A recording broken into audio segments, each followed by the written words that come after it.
1939 in Los Angeles, California. In the city of Whittier, if you lived on this side of Painter, you lived in a zone designated for white people where racial deed restrictions were enforced. On the other side of the street, you were in a zone considered hazardous. According to residential security maps, if you bought a home there, you'd likely have a loan with a higher interest rate and other forms of lending discrimination. I recently watched the Amazon Prime show Them, and although I had previous education on issues such as redlining and blockbusting, it really opened my eyes and motivated me to dig deeper. Let's get to it.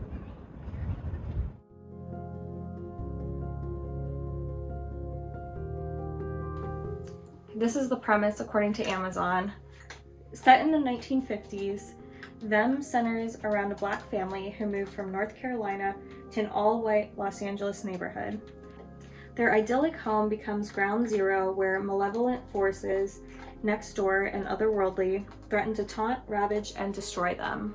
This is a really good show. I recommend everybody watches it because it gives you a good understanding of the history of racism in our country, especially in the real estate industry. I mean, I knew that this happened, but I think it's a totally different thing to see it portrayed. All right, so I guess let's go through some scenes.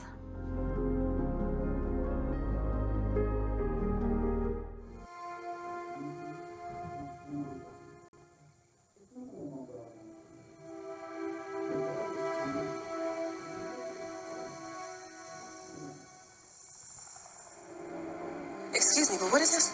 Oh, that's nothing to be concerned about. No persons of Negro blood? You might have read this over the phone and saved us a few thousand miles. It's like I told you, Mr. Emery. Covenants are no longer legally enforceable. You knew. That doesn't mean anything. Meant enough not to tell me. A little red ink and those words disappear. This house is yours.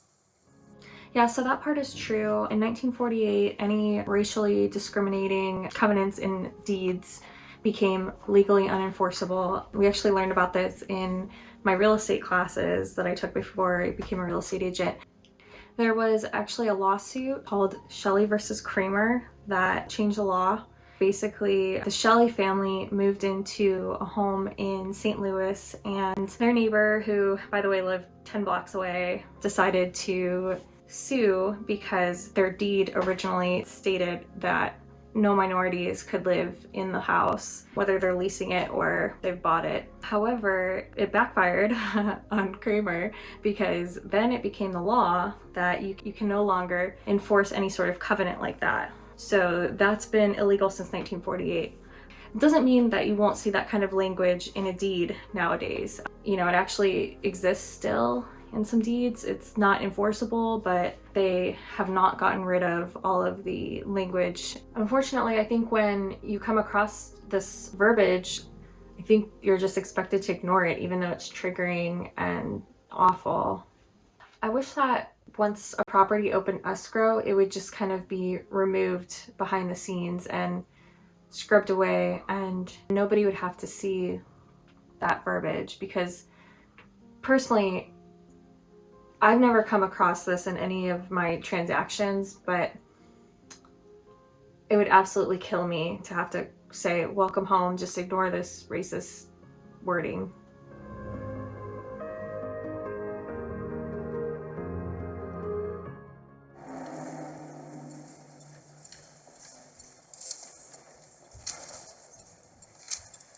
So a few years back, West Compton, green as can be, not a Negro, Mexican, or Jap in sight. But as you can see here, in less than a decade, the entire neighborhood's completely flipped. Red city. In fact, they had to build more housing just to accommodate all the Negroes who want to live there. So, what are you prepared to do for us? 7% interest on loans for all properties Southland Trust Realty acquires. 7? We can get 4 from SunTrust. Don't bend us over on the interest here. Not with all the business we're about to toss your way. You guys are going to sell the houses for double what you paid and charge what? 20% on the mortgages? Wait, you're charging Negroes more than 20%? There's no way anyone can get out from under that. If your bank wasn't legally... The way a residential security map worked was there were different colors. Red is for quote-unquote hazardous, which is just code word for has a high percentage of minorities living there. And green was the exact opposite. To them, they considered it a secure neighborhood to lend to. So back in the day, they would not lend to people that were looking to buy in a redlined area. So that negatively affected and impacted minorities because they were unable to secure a loan, and it makes it so much harder to purchase a home when you can't get a mortgage. Only specific lenders would lend to minorities, and they would do so with a very high interest rate, and they would claim it's because they're taking on more risk. So the University of Richmond kind of spliced all the redlining maps together so you could see, what they look like historically. So right now we're looking at all of Los Angeles. You can see the different colors. So I'm gonna actually I'm gonna zoom into Whittier because that's where I live. So I'm gonna click on the one, the area that's red. This section of the area has a large Mexican population. The area is definitely blighted and is accorded a medial red grade. Wow. I can't believe that this was happening in our backyard back decades ago. That's terrible. So now let's contrast that with the green zone and see what they have to say.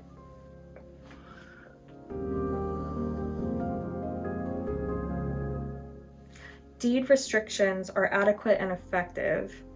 Provide protection against subversive racial elements. Jeez. Zoning is single-family residential. Many new homes have been built during the past several years, ranging from modest 5-room bungalows to spacious mansions surrounded by large grounds and orchards. Construction is from good to extra standard quality. Maintenance is of excellent character, and architectural designs are attractive. Population is homogeneous, and location is highly desirable on account of its proximity to Whittier College. This area is not adversely affected by Area C-134, which abuts on the west, as the rugged terrain affords a physical barrier to influences from the lower grade area. Interesting.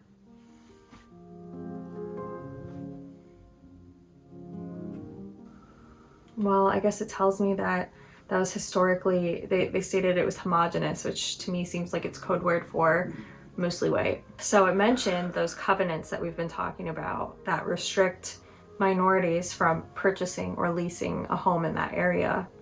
Geographically, it's separated from the quote-unquote more blighted area. So they're saying that it won't be influenced by the blighted area. I was not expecting to see that in Whittier. That is insane.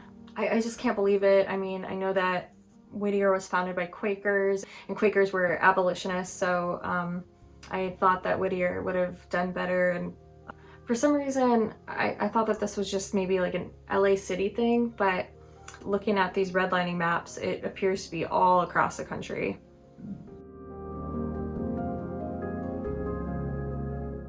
Alright, so this next scene, Lucky decides that she just wants to get out of there and move. So she goes to see the real estate agent to go list her house. Sit down. We're selling. I'd encourage you to take another look at the agreement that you signed. It's not a lease in the technical sense. There's no bank mortgage, and the debt is amortized without any accrual of equity. Amortized means This is usury. same kind of pestering happened to the last colored family that I placed in Compton, the Johnson family over on Thorson Avenue. There are new Negro families just dying to move here. I'm sure you'll find, in short order, you're not alone. You gonna warn them about what's in store? Huh? Yeah, so what they're doing is just very predatory. It's totally not fair. They're making it impossible for her to be able to sell her house. I'm guessing the reason why she's forcing her to stay is because she's trying to induce panic in the white community, as seen in this next scene. This is how it begins. How it changes with one family. But it's never just the one family. I've been reading the papers. This is an article about this neighborhood called Kensington in Chicago. Once they get comfortable, if they're allowed to get comfortable, they start making phone calls, and then there's another family, and another. And soon, this street, our street, becomes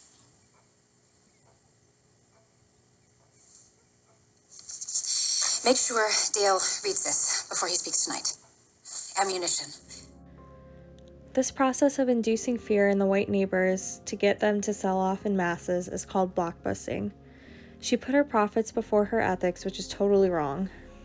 Blockbusting is a huge source of the phenomenon called white flight, which is the large-scale migration of white people from areas becoming more racially or ethnoculturally diverse.